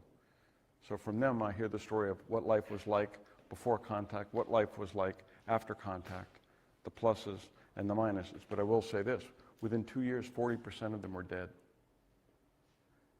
And remember, there's no written records. So the people who were in the libraries were the elderly or the shamans. And most of the people who died were the most elderly and the youngest. So all that wisdom is gone. Still, there are isolated people living in the Amazon. We estimate about 60 or 70 groups. Glenn has done a lot of work on this, primarily in the Western Amazon. The problem is now that they have less and less of a choice because they're being forcibly contacted, if not murdered, if not intentionally infected, by gold miners, by loggers, by narcos. So the situation's pretty precarious. They know there's an outside world. It's not like they don't know we're out there. As soon as planes started coming over the Amazon, they knew there was an outside world. They've chosen to remain in isolation. And I think it should be a one-way street, that they should be able to remain in isolation if they so choose, and be able to come out if they so choose. It's not our decision to make, obviously. In some places that's still possible, in some places it's not still possible. And some people disagree that we should go in there and contact all of them because that's the only hope for them. The argument continues. But I'm sure that you guys saw this wonderful picture a couple of years ago of these people desperately trying to keep the world at bay. In the old days, you left uncontacted people alone because they didn't want to be contacted. Here's proof of that. This is actually an art exhibit by some Cuban artists. Their perception of why you shouldn't mess with uncontacted peoples. But it's a very serious issue.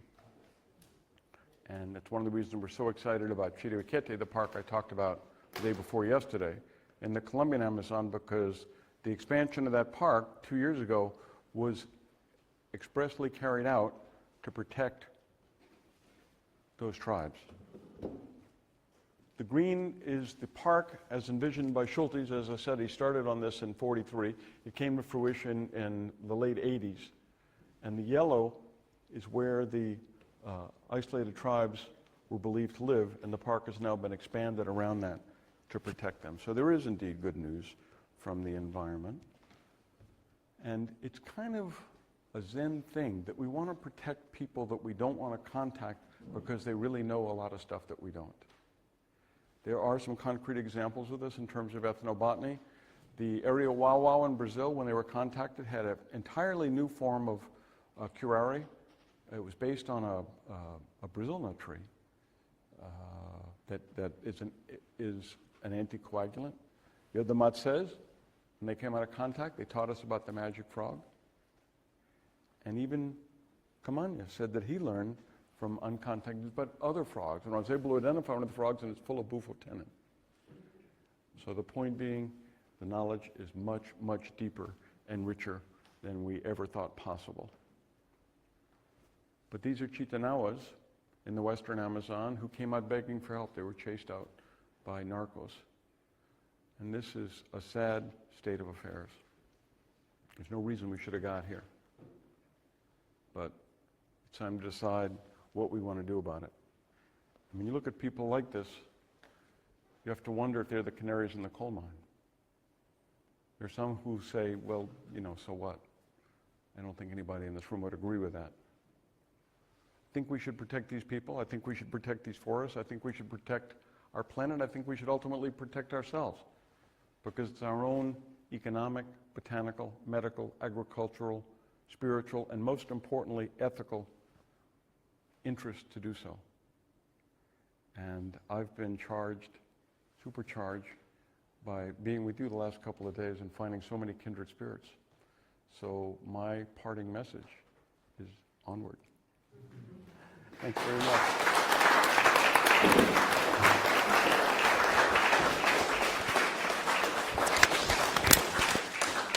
Again, sir, thank you.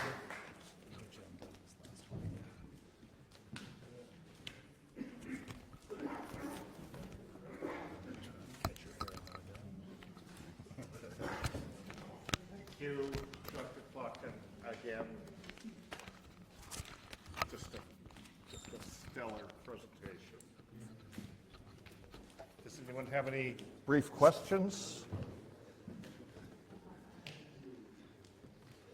I think you've said it all.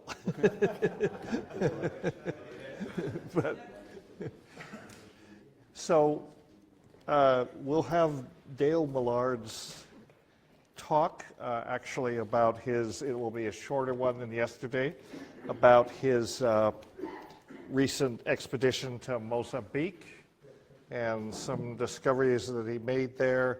And it's going to take maybe 5 minutes to get this, hopefully 5 minutes to get this this tech working. So,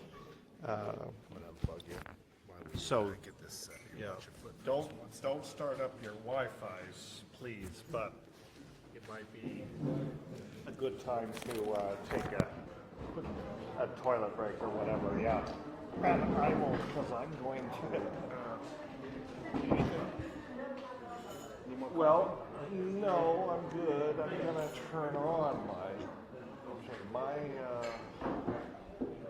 Wi-Fi is on. You want to kill this disk here? So you want to get rid of this one?